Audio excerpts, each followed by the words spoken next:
Now, I wonder how the pitch meeting went for Bodies, Bodies, Bodies. Did they just say, well, you know what, let's take an A24 movie and put it in a Scream movie, and then add Hereditary? Okay, maybe that's too far.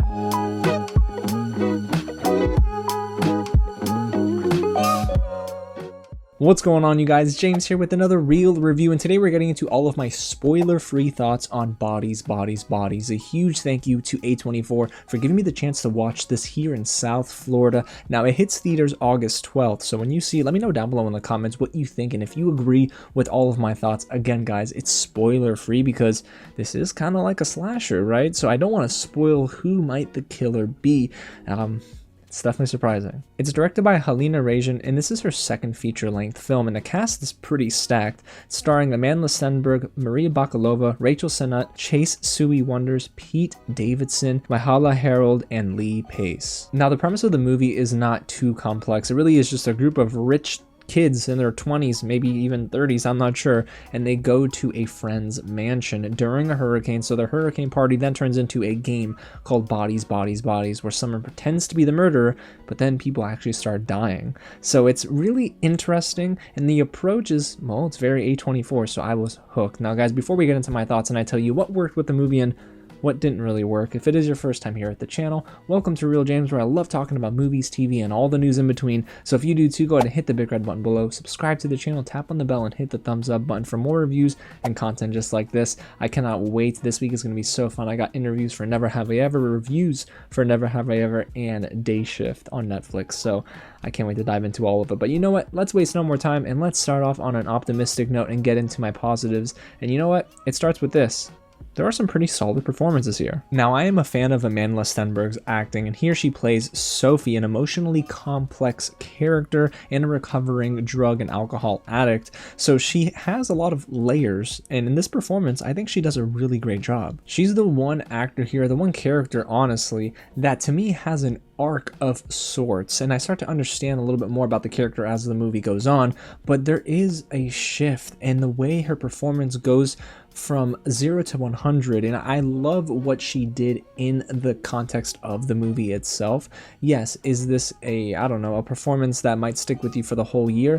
Maybe not, but for me, it's a great performance in the context of a slasher movie. And her co-star Pete Davidson, who plays David, Sophie's best friend, was actually pretty darn good. He has the funniest moments to me in the film. He made me laugh. I didn't really laugh too much at the humor outside of him, but Pete Davidson, I get why people don't like him, but in this film, all right.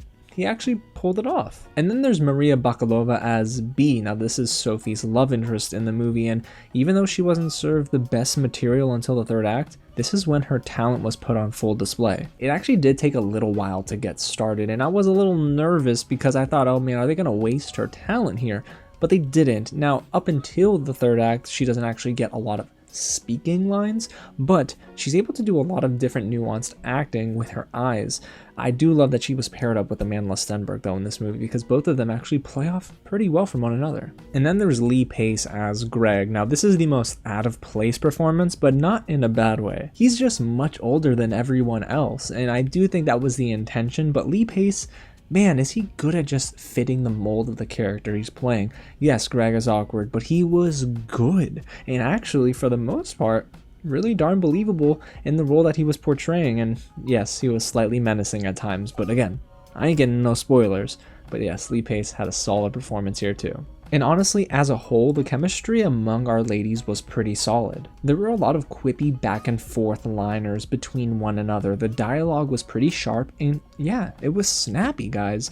There were some instances too where I thought, my goodness, this is one of the better groups of actors that I've seen in a film to date. And I really like that Chase Sui Wonders goes from, well, 0 to 100 really quick as well, in terms of her acting alongside everyone towards the middle of the film. Seriously, there's a moment where I thought, girl, you are acting. So huge props to Chase Sui Wonders here, and she does a good job in this role. So now let's move on to a technical aspect of the film that I actually really enjoyed, and that's the cinematography. Jasper Wolf did an amazing job here at taking a lot of natural lighting. The film uses lots of phone lights, and yes, I mean cell phone lights, and regular flashlights as the crew navigates this mansion during the hurricane. It's really creepy at times, and it adds another layer of tension to the film because Yes, we're not getting well lit scenes, but that is on purpose. And I do like that we're seeing the film, we're going through these rooms from the point of view of our characters at times. So, and I don't literally mean the camera puts you in first person point of view, I'm just saying we see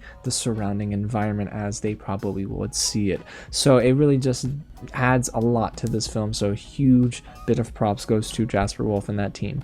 And then you have to think about the music, because in any good slasher sometimes there's that creepy score, and well, the score wasn't creepy, but it was fitting. I honestly didn't love the music here, but in the context of the movie, I recognize that it worked. The music is by Disaster Piece, who also composed the music for It Follows and Marcel the Shell with Shoes On. Yeah, two totally separate films, but here with Bodies, Bodies, Bodies, you know, Disaster Piece, it adds to that, you know, rebellious punk vibe. There's this bit of teen angst to the score, and even in moments where it does get creepy, there's at least an atmospheric vibe in the background. So, you know, again, it worked for the movie. And honestly, guys, in any good slasher film, you gotta have a movie that kind of keeps you on the hook, and Bodies, Bodies, Bodies did keep me guessing. I can't tell you I was ever bored trying to figure out who the killer was in the house. Yeah, honestly, there were times where I said, yeah, this is definitely the killer, and I was wrong. So it's actually really fun to try to put the pieces together, and trust me, that finale is, well, it made me laugh. And lastly, before we get into the negatives, guys,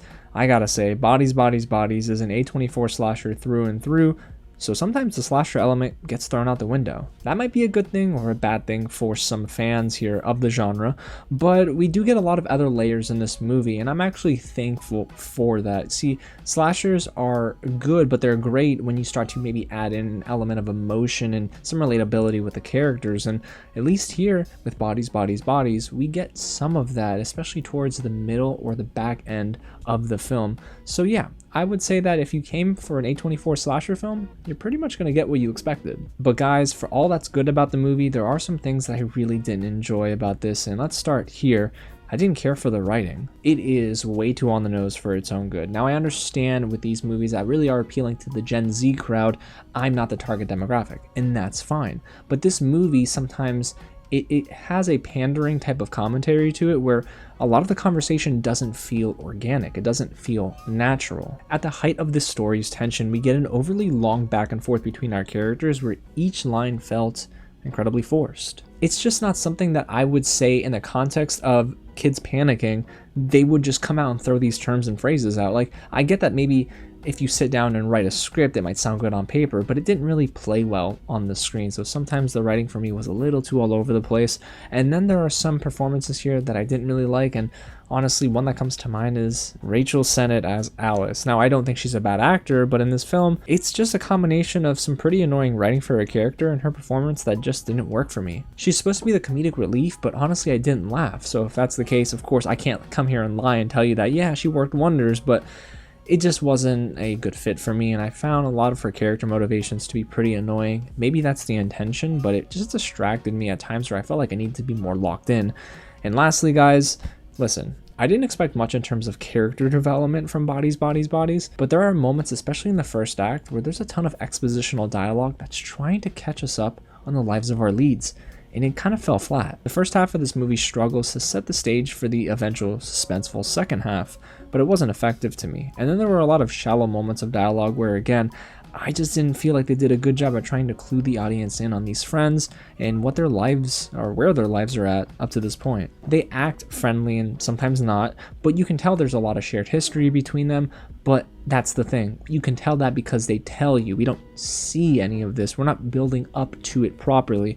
Once we get into the slasher element of things, I do feel like the film gets better, but in the first half, it is a bit of a slog. So overall, you guys, Bodies, Bodies, Bodies is a movie that, again, if you're coming to this thinking, I want a slasher film, but I also want an A24 movie, it gets there and marries the two up to a point, but I feel like it never worked all the way through for me. It's a movie that does include some solid performances. Again, Amandla, Stenberg, Maria Bakalova, and even Pete Davidson really worked, but I do think that it doesn't execute the vision of being a full-fledged slasher with A24 elements very well. And by the end, it was a little forgettable, to be honest. I walked out of the theater and it didn't really leave a lasting impact on me. Yes, it's edgy, and I can definitely understand this is going to find its audience, but for me, personally, I think Bodies, Bodies, Bodies is a pretty average film to round out the summer. If I had to even rate this, it probably would get like a 3 out of 5. Again, not the worst thing I've seen all year, but I just was hoping we would get more, and the foundation that it builds upon, it just never really executes towards the end. So there you have it, you guys. That's my real review of Bodies, Bodies, Bodies. But again, let me know down below in the comments what you think when you see it in theaters August 12th. And again, hit the big red button below. Subscribe to the channel for more content just like this, because it's about to be fun, and busy. I can't wait. Alright, y'all. Again, thanks so much for watching, and I'll catch you at the next screening. And I will never ever play a game called Bodies, Bodies, Bodies. If anyone suggests this during a hurricane party, no way.